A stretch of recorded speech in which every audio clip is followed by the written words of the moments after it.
What is DeFi? Financial education. Hello, guys. Welcome back to Stacking Stocks. And thanks for tuning in today. Are you thrilled to be here today? We certainly are. We're giving you fresh and new content yet again. Well, we know how it feels to be disappointed, so we're going to strive to ensure that we don't disappoint you. Anyway, let's go straight to today's headlines. What is DeFi? Do you have any idea? If you don't worry because we're about to find out. But before we begin today's session, let's have a quick recap of our previous session. Did you join us for a previous session? If you missed it, here's a brief highlight. In our last session, we discussed the possibility of a stock market crash in 2021. Will there be a stock market crash in 2021? What are the Federal Reserve's predictions on the stock market crash in 2021? To find out more about it, locate the video on our wall. Now let's get into today's headlines. What is DeFi, or rather decentralized finance? As usual, we're here to give you the answers. Have you ever wondered how financial products are made available on a public decentralized blockchain network? DeFi is a system that enables such processes. Unlike banks or brokerages, where you have to go through intermediaries, anyone can use DeFi. Moreover, DeFi doesn't require a government-issued ID or social security number or proof of address. On the other hand, you need the latter requirements to use a bank or brokerage account. What would you prefer, an easy-to-use system or a system that has too many requirements? To be precise, DeFi is a system by which software written on blockchains allows buyers, sellers, borrowers, and lenders to interact peer-to-peer or with a strictly software-based middleman rather than a company or institution facilitating a transaction. You're probably wondering what that means, aren't you? Well, here's your answer. Decentralized finance uses technology to disintermediate centralized models and enable the provisioning of financial services anywhere for anyone regardless of ethnicity, age, or cultural identity.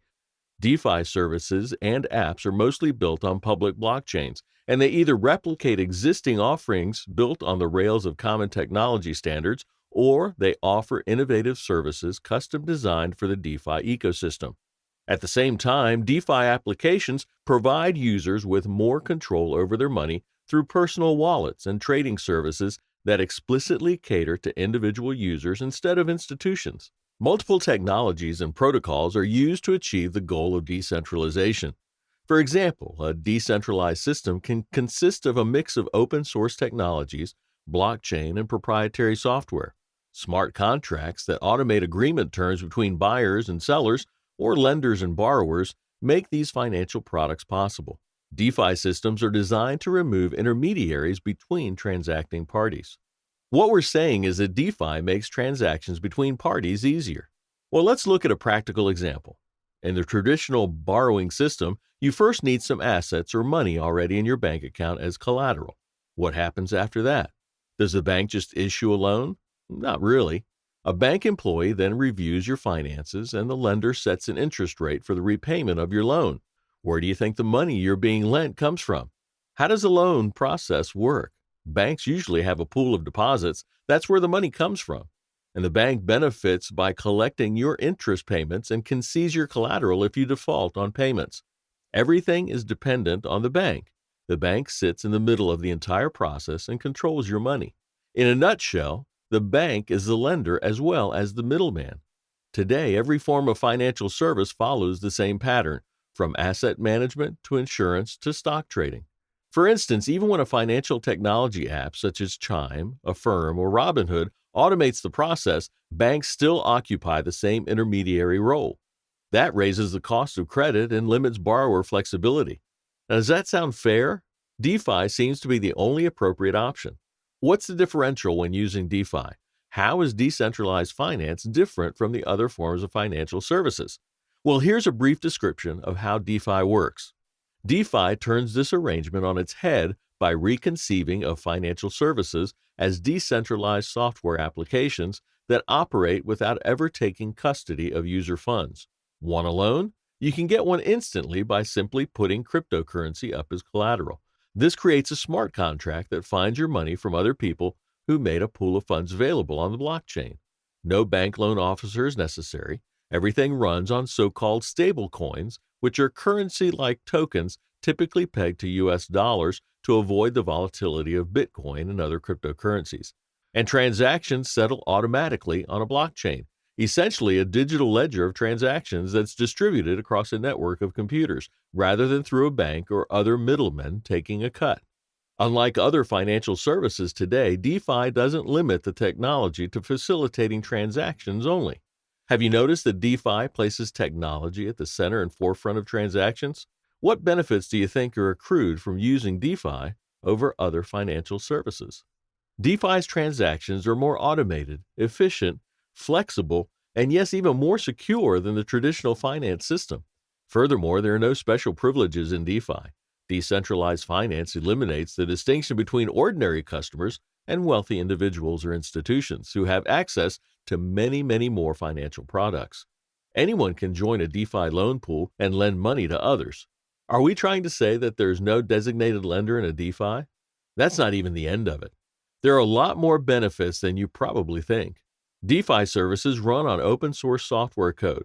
They can be combined and modified in almost endless ways. For instance, they can automatically switch your funds among different collateral pools based on which currently offers the best returns for your investment profile.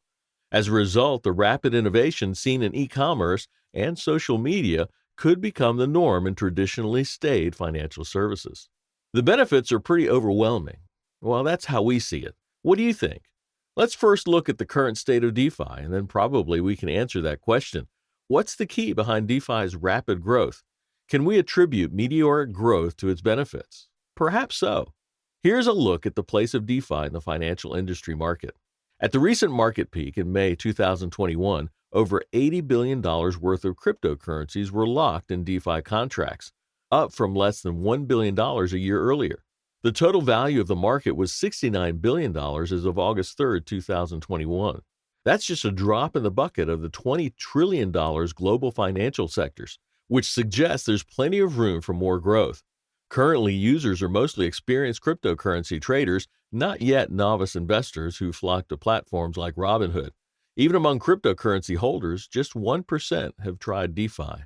As you can see, DeFi has been posting some huge figures despite the drop in the bucket. However, when the deal is too good, think twice. As much as the potential returns of DeFi are intriguing, the risk is greater than with a bond fund or certificate of deposit. There are vital causes for concern. For instance, blockchains can't eliminate the risks inherent in investing, which are the necessary corollary of the potentials for returns. DeFi can magnify the already high volatility of cryptocurrencies.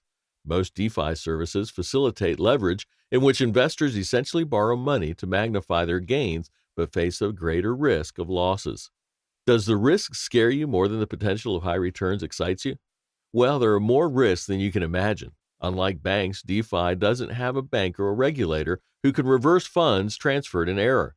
What happens when hackers find a loophole in the smart contracts and steal investors' money? Who will repay the stolen money?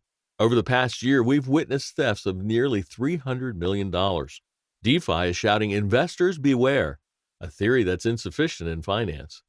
Shielding investors from unexpected losses should be the primary responsibility of an excellent financial service system. Not so good after all? However significant the risks are, we definitely can't take away the rewards it offers. Do you think DeFi has a long way to go before it gets to become a mainstream system? Perhaps it does need to evolve even further. We'll keep you posted for any updates.